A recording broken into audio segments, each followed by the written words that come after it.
सबक फिर पढ़ सदाकत का, अदालत का, शुजाअत का।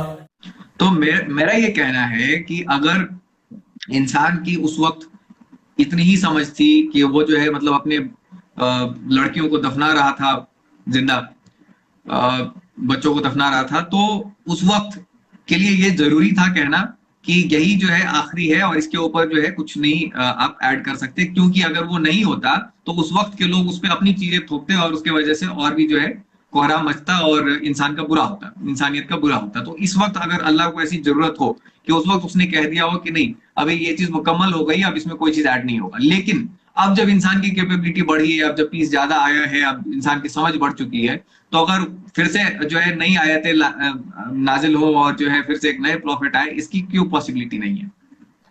जो लफ्ज आप इस्तेमाल करें ना, समझ, वही बुनियादी गलती है।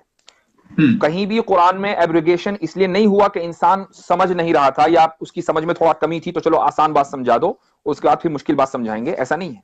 बल्कि उसका ताल्लुक अमल और प्रैक्टिस से था कि शुरू में उसको करना मुश्किल था, लेकिन जब उसका आदमी आदी हो गया तो अब उसको जो है थोड़ा सा सख्त हुक्म दे दिया।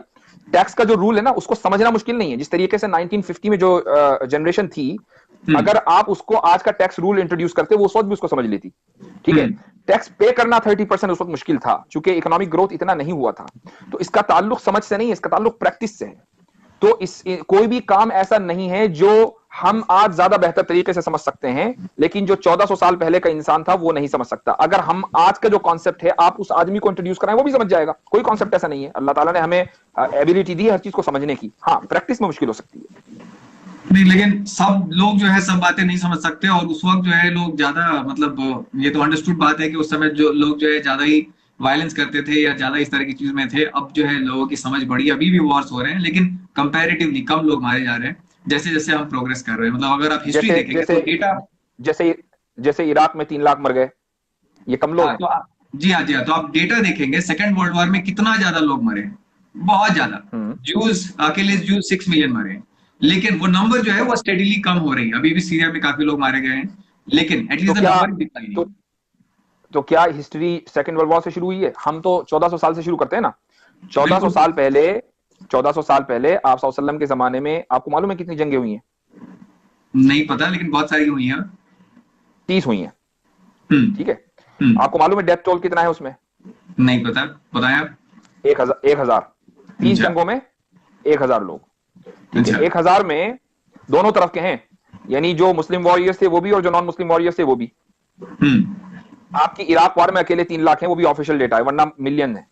ठीक है, अफगानिस्तान का लगा लीजिए, उसके बाद सेकंड वर्ल्ड वॉर लगा लीजिए, फर्स्ट वर्ल्ड वॉर लगा लीजिए, कई मिलियन तो इंसान ने 100 साल में मार दिए।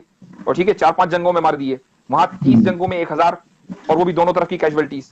तो आप ये कैसे कह सकते हैं कि अब इंसान जो है वो सिविलाइज्ड हो गया, अब वो कम मार रहा है, पहले ज्यादा मारता था?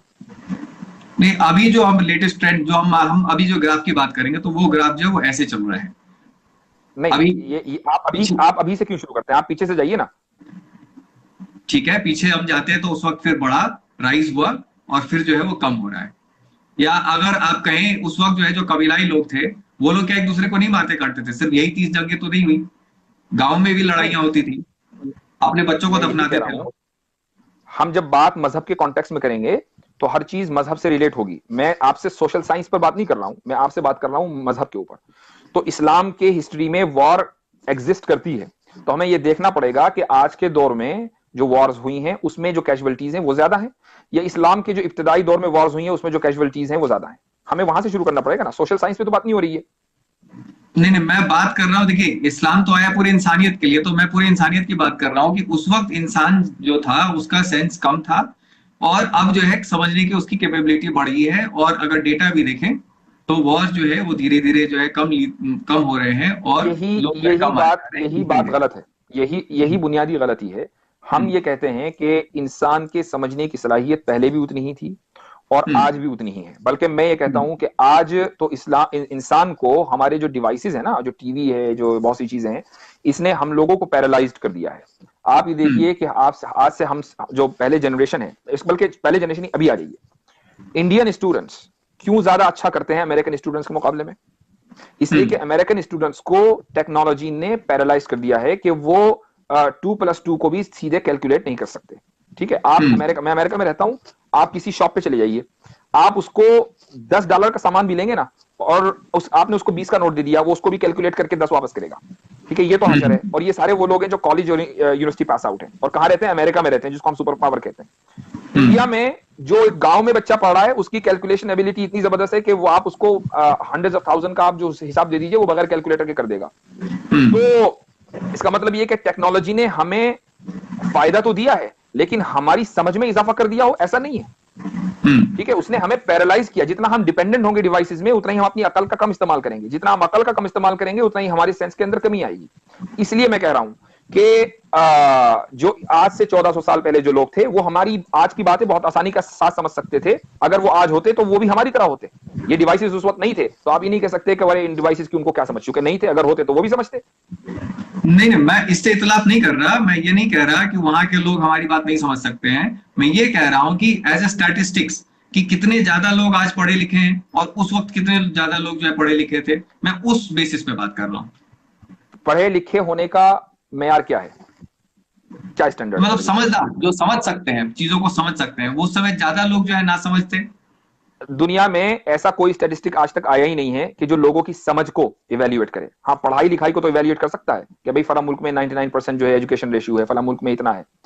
एजुकेशन का तो स्टैटिस्टिक है, समझ का कोई स्टैटिस्टिक नहीं है, क्योंकि समझ जो है उसका आप सर्वे नहीं करते कि भाई आप कितना समझते हैं। ठीक है, तो अब एजुकेशन का सर्वे वो ले लीजिए स्टैटिस्टिक्स।